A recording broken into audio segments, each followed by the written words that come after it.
All right, so today we're going to chat about letting people go on your team, when it's time to fire somebody, when it's not time. I just want to unpack like the thought process behind like letting people go, and a lot of times how it makes you feel as an owner. And it sucks.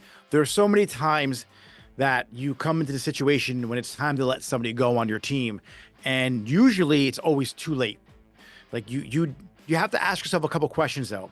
How did they get this far? Right? And why are they on my team anyway? And did you not identify their core values? Were they not a good fit from the get-go? And if they were a good fit from the get-go, and that person over time started decreasing in their output, started becoming less of a great team member or employee, why wasn't addressed sooner? Like, always ask yourself as an owner, how did it get to this point? And how do I avoid this happening in the future? And one of the biggest, I guess, difficult situations you could be in as an owner is letting someone go. I know it sucks for me to fire somebody, and I always have to take a step back, look in the mirror and be like, how did I let it get this far?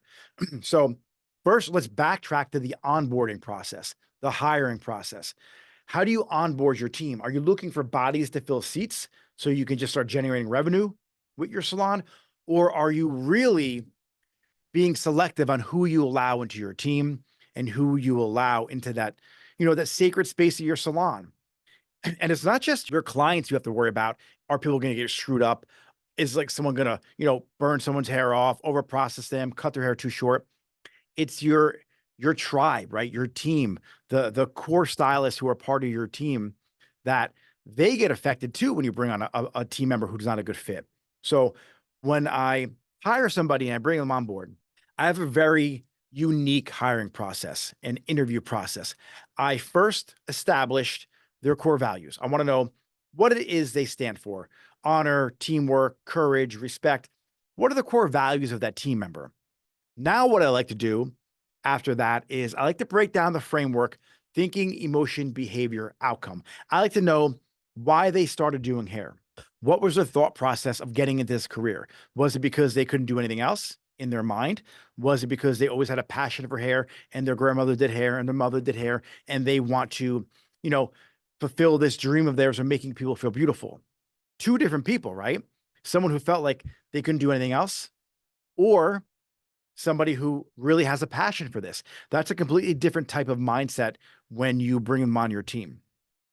The next is I break down the framework of the 4 agreements: be impeccable with your word, don't take anything personal, don't make assumptions, and always do your best.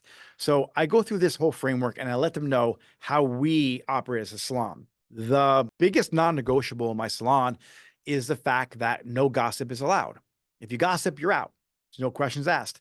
I'll get to the bottom of it. I'll see what happened, but that's like the surest way to get fired from any of my locations. Now, if you go through that whole entire exercise of onboarding, right? I go through your core values. I really want to get to the bottom of why you chose certain core values. Family is a huge core value for all of my locations. Now, you could break down family a couple different ways, right? I could look at you choosing family as a core value being you have children and weekends off is important to you, so you could attend your kids' soccer games or your kids' softball games, right? Or family is important to you because you were an orphan and you never had parents and you don't have any siblings, so your friends are like your family.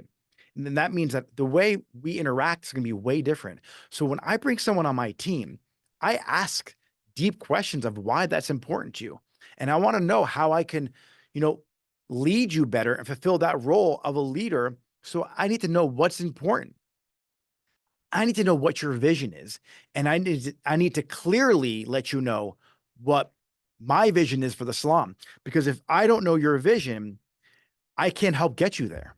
So part of the whole onboarding process, part of all of that is so crucial to bring on a team member.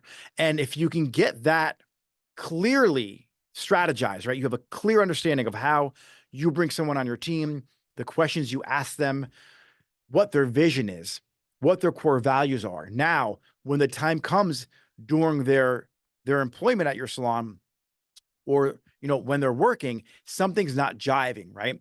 They're not acting with the core values that they said they had. Then you could address the situation. You could be like, "Hey, Jennifer, can I talk to you for a second? You said teamwork was one of your core values and it's important for the salon too. Can you help me understand a little bit more why, the last couple of weeks you haven't been showing as much teamwork lately? And that gives you as an owner an opportunity to find out what's going on rather than jump down their throat right away, rather than, not ask anything and let that behavior keep on going. It gives you a chance to seek first to understand and really know what's happening in that person's life. And if you are a true leader and you do run your salon and you think of your team members as family, you're going to want to know what's going on. You're going to want to know why this is happening and it's not like them. And then what begins to happen is if you don't ask those questions, if you don't seek first to understand, you don't try and fix the problem before it becomes a major issue, that person may go far off to the left, right? They may go veer off path so far that you can't reel them back in. And you brought them on your team for a reason. What's that reason? So it's important that you have a strong onboarding process so this doesn't become an issue. And then if you do that, right? If you have this strong onboarding process, you always have your one-on-one meetings and you're always making sure you're fulfilling the ability for them to attain their goals and really reach their vision in your salon, there shouldn't be a problem. And if it does become a problem, they start gossiping, something starts happening, they're not living up to their agreement. One thing I like to do is have an agreement with my team. I'm going to show up for you as an owner this way, that way, and this way. And then I need you to show up as a team member this way, that way, and this way too. And at any given time, I can go up to anyone and be like, hey, am I not showing up for you? I am. Your paychecks are they're clearing. You're getting your money every week.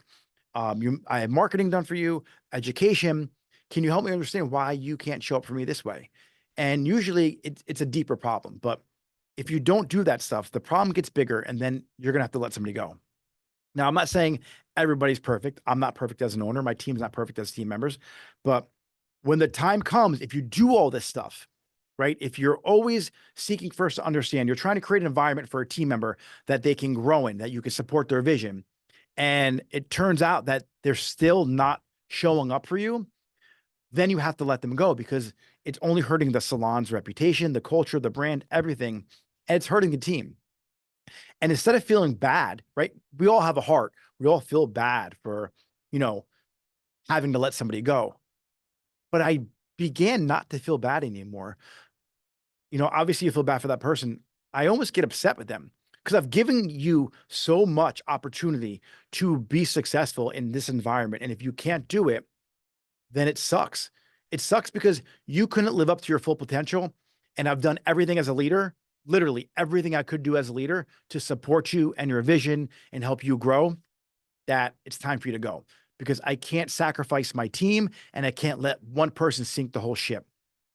So hopefully how I look at it as a growing opportunity for you, that you wasted the opportunity to work with a team as great as mine, in a salon as great as mine. So hopefully this is that push you need to unscrew yourself and get to that next level.